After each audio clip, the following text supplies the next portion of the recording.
All right, welcome back to another episode of Bitcoin and Tech Wealth Edge. I am your host at Hodler Ranch.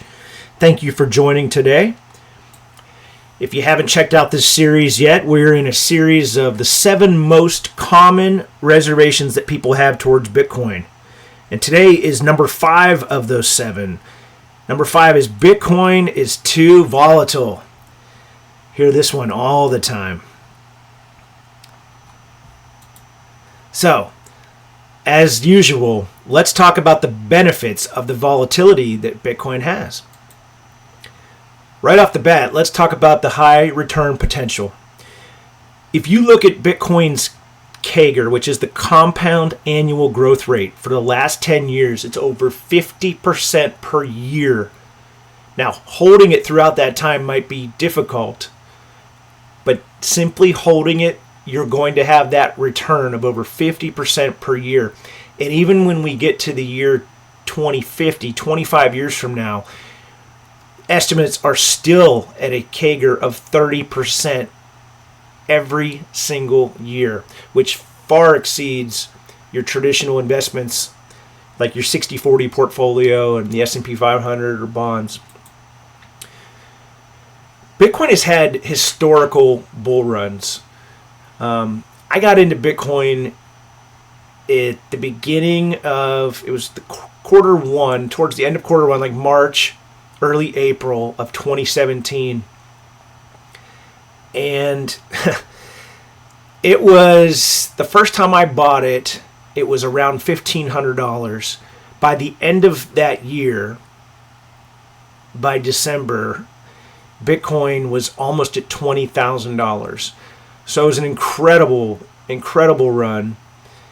And then it fell back in 2018, 19, and then made another comeback again, as it always does.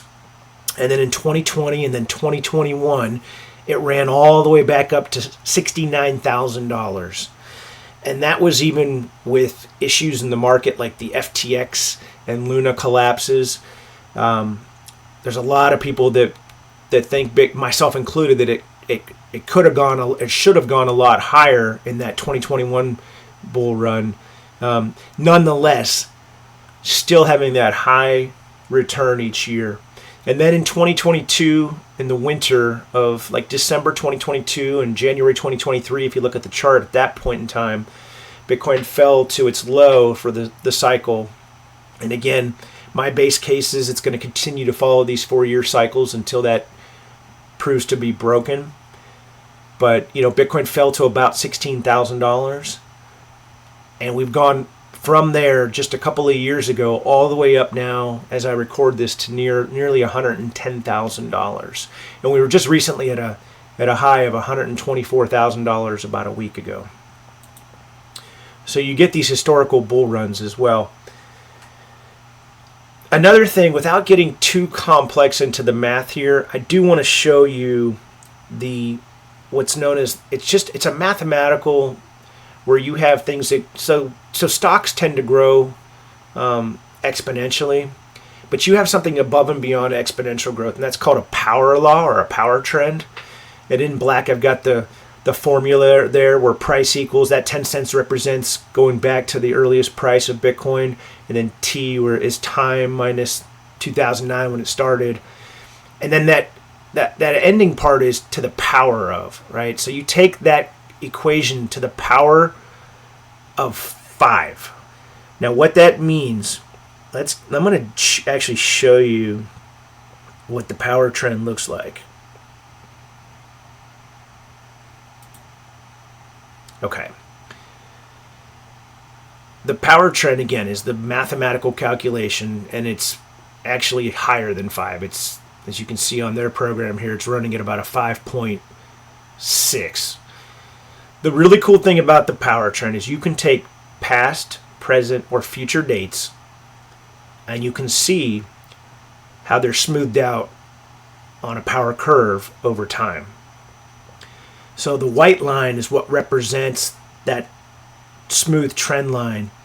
The red line is the lower bound, and the green is the upper bound.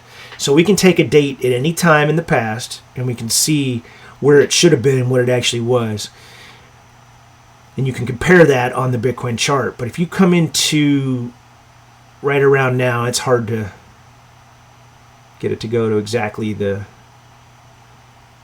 day or whatever, but you can get a really good estimate here. If we look at 2025, we come in here. So I've got it for September 7th, 2025. The power law shows we should be, so that's like in a week, we should be at around $103,900 with an upper bound of $415,000 and the lower range of $51,000. Now we're currently sitting right around that trend line. Now we're not always there. This is where the exciting part of the cycle comes in. We're on these 4-year cycles, and as you remember in the previous video, we talked about the halving that Bitcoin has. And again, go back and watch that if you haven't, or rewatch that. But we're at the point in this cycle where we see Bitcoin start to trend up towards the green portion, right? And so as we see this happening, the power law shows that by the end of this year, we could see Bitcoin at an upper bound of around $500,000. Now, it doesn't mean necessarily it's going to get there, and it's certainly not going to stay there at that moment when it hits there, because it always, from the time that this has started and we start tracking it in 2010 all the way into the future, it always stays within this smooth trend, okay? But it could go anywhere from the lower red to the upper green. And what's cool is you can come out here and you can say, okay, well, what's it going to be? And as you can see on the screen now, I've got on October 21st, 2037, the trend, the flat trend line would be at $2.2 million with an upper bound of around $8.9 million per Bitcoin. So again, this is just the math, as I like to say. It's just math. All right, I'm going to come back over to our slide here and just continue to talk about some of the benefits of Bitcoin.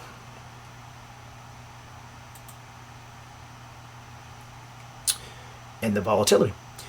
So volatility brings in liquidity. It provides the liquidity that keeps the whole engine running. It attracts market makers and liquidity providers. That ensures that there's robust trading going on to the tune of, in 2025, we're averaging around $50 billion traded daily.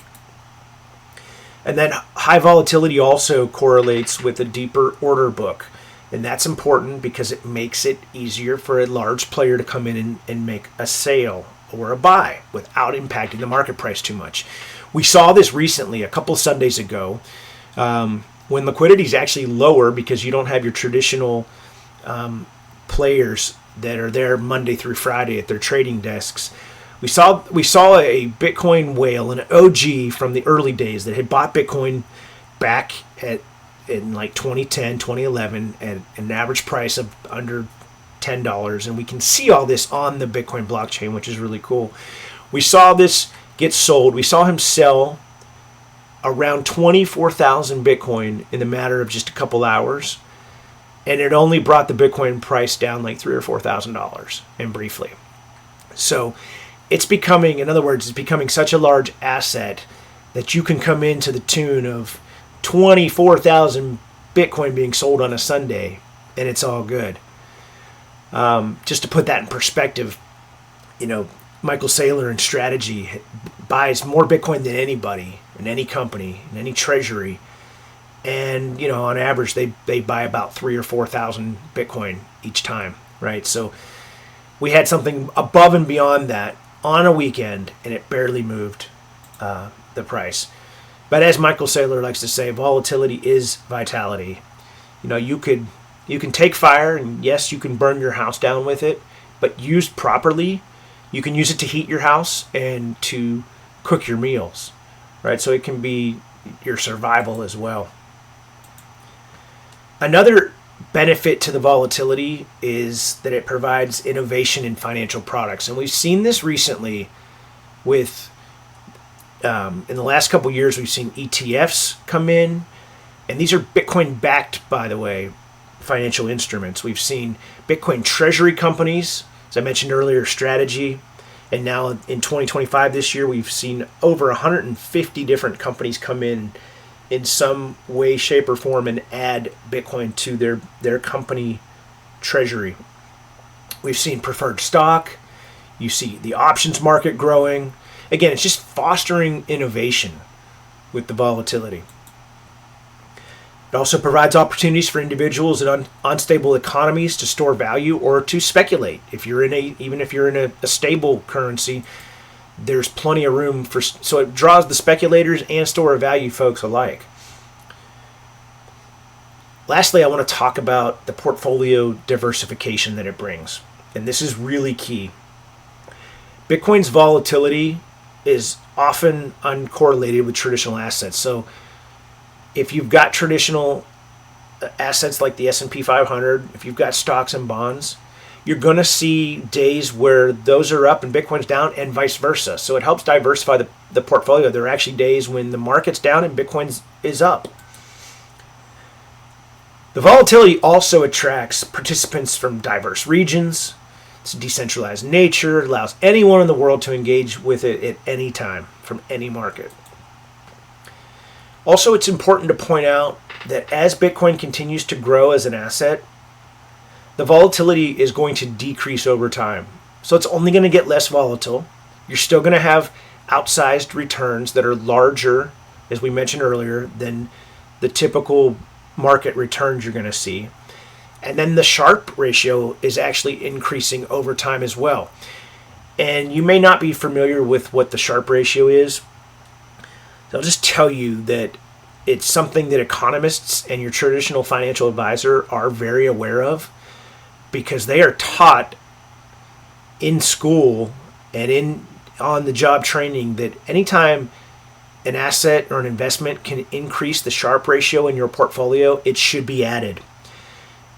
Ironically, if you look at 2020 to 2024, and this is for all the naysayers and the people that are out there saying, "Oh, it's so volatile," that's nonsense. The Sharpe ratio is actually a 0.96. That is such a healthy number. The higher, the better. To give you an idea as a benchmark, the S&P 500 for that same time period had a Sharpe ratio of only 0.65. So again, when people try to tell you it's volatile, yeah, just get out of here with that. I'm going to leave you with one last thing here. This is, before we go, this is the all-time price chart for Bitcoin. And so again, when people are telling you that Bitcoin's volatile, really just take a step back and just say, yeah, it's volatile as into the upside, because over time, just zoom out. Look at this chart. This is going back from the very beginning of Bitcoin to now. Over the last 16 years, we've gone from 10 cents to over $100,000. So yes, there are going to be times, days, months, weeks when it's down. But we've seen this repeated pattern where Bitcoin has had one down year followed by 3 green up years where it's grown each and every time. And we've seen this 4-year cycle play out multiple times now. And we're getting to that part of the cycle where we should see Bitcoin move towards that upper band. So I don't know about you, but that really excites me. So, enough about worrying about the volatility. If you haven't gotten involved, I would put my foot in the water, dip your toes in, put a small amount in, and begin to track and see this, because over time you will see the outsized gains. Thanks so much for joining. Please like and subscribe. It really helps to move this channel along. I'm just getting started, and I really, really appreciate you joining. Please join us next time, as we only have 2 objections left in this series of 7. And the next one is reservation number 6, network security. Can Bitcoin be hacked? We'll talk about that next time. Thanks again for joining.